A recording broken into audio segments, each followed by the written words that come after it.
جو لڑکا پیدا ہوا ہے وہ مغرب کے وقت، مغرب کے اذان کے بعد جو ہے کہ وہ دودھ پینا شروع کیا. یہ جو اولیاء ہوتے ہیں، یہ جو اولیاء ہوتے ہیں تو یہ پیدا ہوتے ہیں فطرت شریعت پر، اور عام لوگ جو پیدا ہوتے ہیں فطرت بشریت پر. تو فطرت بشریت پر پیدا ہوتے ہیں تو آگے شریعت کی اور چلنا ہوتا ہے. شریعت جیسا کہتی ہے ویسا کرنا پڑتا ہے. شریعت کہتی ہے کہ کھاؤ تو کھاتے ہیں، یہ چیز نہ کھاؤ تو نہیں کھاتے ہیں، یہ چیز پیو اندر کچھ کھاتے ہیں پیتے ہیں. شریعت کو کہتے ہیں یہ چیز کھاؤ نہ کھاؤ. لیکن غوث اعظم پیدا ہوئے ہیں فطرت شریعت پر. رمضان کا جو روزہ رکھ رہے ہیں ابھی تو شریعت نافذ نہیں ہوئی، ابھی تو شریعت نافذ نہیں ہوئی. شریعت تو 12 سال یا 15 سال عمر میں نافذ ہوتی ہے. تو غوث اعظم جو پیدا ہوئے ہیں فطرت شریعت پر ہوئے. آگے مشیت کی اور چلنا ہے، آگے جو ہے مشیت کی اور چلنا ہے. جیسا خدا کہے ویسا کرنا ہے. اسی لیے شیخ عبد القادر جیلانی فرماتے ہیں کہ میں اس وقت کھانا نہیں کھاتا تھا جب تک خدا نے کہے شیخ کوئی معلوم کھانا کھاؤ. یہ مشیت کا مقام ہے. اور آپ کے پیر و مرشد، آپ کے پیر و مرشد جب آپ مدرسے میں گئے، آپ کی والدہ نے آپ کو مدرسے میں جب ڈالا تو استاد نے اعوذ باللہ اور بسم اللہ پڑھایا تو غوث اعظم نے زبانی 18 پارہ قرآن سنا دیا.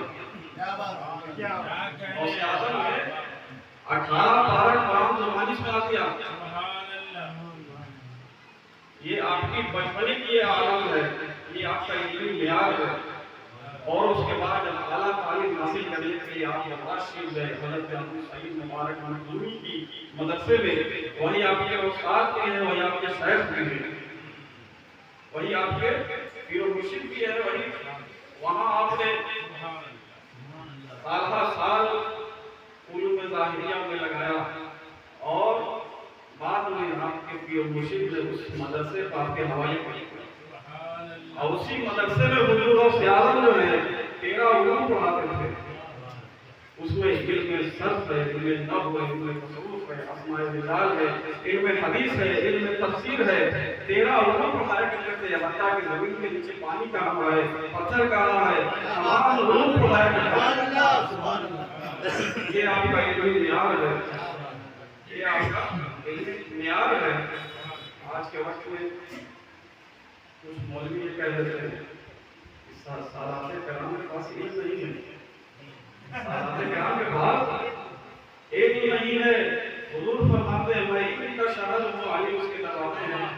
میں علم کا شہر ہوں، علی اس کے دروازے ہیں. اور اس کی اولاد کو جاہل ہے، اس کی اولاد کو جاہل ہے. جو علم کا شہر ہو علی اس کے دروازے ہیں. تو حضور غوث اعظم 13 علوم اکیلے پڑھایا کرتے تھے. اور جب پہلی بار آپ نے درسگاہ قائم کی، پہلی مرتبہ حضور غوث اعظم جب پہلی مرتبہ درسگاہ قائم کی تو جوک در جوک 4 جانب سے 70,000 طلبہ ایک نشست میں آئے. 70,000 طلبہ جو ہے ایک نشست میں غوث اعظم پڑھایا کرتے تھے. اور اس زمانے میں اس طریقے سے لاؤڈ اسپیکر اور مائک نہیں پڑھتے تھے. لیکن جب حضور غوث اعظم جب درس دیتے تو جس آواز کے ساتھ پہلی سب سنتی اسی آواز کے ساتھ اس سب میں سب سے آخری سب میں بیٹھا ہوا بندہ بھی اسی لہجے کے ساتھ سنا کرتا تھا. یہ آپ کی کرامت ہے اور علمی معیار ہے. اور آپ کی درسگاہ سے بڑے بڑے محدث اور بڑے بڑے مفسر اور علم کیمیا میں مہارت رکھنے والے اور بڑے بڑے شاگرد پیدا ہوئے. اور جو آپ نے سنا ہے نا کہ سلطان سلام الدین ایوبی نے بیت المقدس کو فتح کیا. جب آپ کتاب کھنگالیں گے، جب آپ کتاب کھنگالیں گے تو آپ دیکھیں گے کہ سلطان سلام الدین ایوبی کے لشکر میں 90% شیخ عبد القادر جیلانی کے شاگرد تھے. سبحان اللہ. یہ اولیاء کے احسانات ہیں دین پر. یہ اولیاء مشائخ کے یہ احسانات ہیں دین پر آج مجبور گئے اور صرف شخصیت پرستی کر رہے. اولیاء کے مقام کو ہم نے چھوڑ دیا. اور سیاست کے 90% شاگرد تھے جو سلطان سلام الدین ایوبی کے لشکر میں شامل تھے. اور حضور غوث اعظم جب آپ کے شاگرد نے حضرت امام حجر اسقلانی آتے ہیں، حضرت امام جوزی آتے ہیں، حضرت امام ابو القدامہ مقدسی آتے ہیں. حضرت امام حجر اسقلانی اپنی کتاب میں لکھتے ہیں کہ جب میں پڑھنے کے لیے غوث اعظم کے مدرسے میں گیا تو امام جوزی جب پڑھ رہے تھے، سمجھ لیجیے غور سے، غوث اعظم کی بھی معیار کی دیکھیے، اور غوث اعظم کی تعریف آپ بہت لوگوں سے سنتے ہیں، آج اولاد غوث اعظم سے سنتے ہیں. غوث اعظم کی تعریف آج اولاد غوث اعظم سے سنیے. اتنی معیار دیکھیے کیا ہے. جب امام جوزی پڑھنے کے لیے بیٹھے تو غوث اعظم نے ایک آیت کی تلاوت کی، اس کا ترجمہ بیان کیا، اس کی تفسیر بیان. امام جوزی نے فرمایا کہ میں نے یہ پڑھا رہا ہے. ایک تفسیر بیان کی، دوسری بیان کی. پھر امام جوزی نے کہا کہ میں نے پڑھا رہا ہے تیسری، چوتھی، پانچویں، چھٹویں، ساتویں، آٹھویں، نویں، دسویں، 11 تفسیر تک غوث اعظم نے ایک آیت کو بیان کی. تفسیر 11 تو امام جوزی فرماتے ہیں میں نے پڑھا ہوا ہے. پھر جیسے ہی غوث اعظم شروع کرتے ہیں 12ویں، 13ویں، 14ویں، 15ویں، 20، 30، 40 تک گئے. امام جوزی کے اوپر وجدانی کیفیت آئی ہو گئی اور اپنے اس کپڑے کو پھاڑ کے پھینک دیا. یہ اتنی معیار ہے غوث اعظم کا. آج کا سنی کا بچہ کیا جانتا ہے غوث پاک کے بارے میں؟ وہی 11 شہید جو پیر ہوئے ہیں، وہی ان کے نام سے مرغا فاتحہ ہوتا ہے. یہ علماء تو بیان کرتے ہی نہیں ہیں کہ غوث پاک کا اتنی معیار کیا ہے. ایک آیت کا 40 تفسیر بیان کر دینا اور آپ کے سینکڑوں شاگرد ہوئے. جب آپ کے شاگرد میں حضرت امام حجر اسقلانی آتے ہیں، حضرت امام جوزی آتے ہیں، حضرت امام ابو القدامہ مقدسی آتے ہیں، حضرت امام حجر اسقلانی اپنی کتاب میں لکھتے ہیں کہ جب میں پڑھنے کے لیے غوث اعظم کے مدرسے میں گیا تو امام جوزی جب پڑھ رہے تھے، سمجھ لیجیے غور سے، غوث اعظم کی بھی معیار کی دیکھیے، اور غوث اعظم کی تعریف آپ بہت لوگوں سے سنتے ہیں. آج اولاد غوث اعظم سے سنتے ہیں. غوث اعظم کی تعریف آج اولاد غوث اعظم سے سنیے.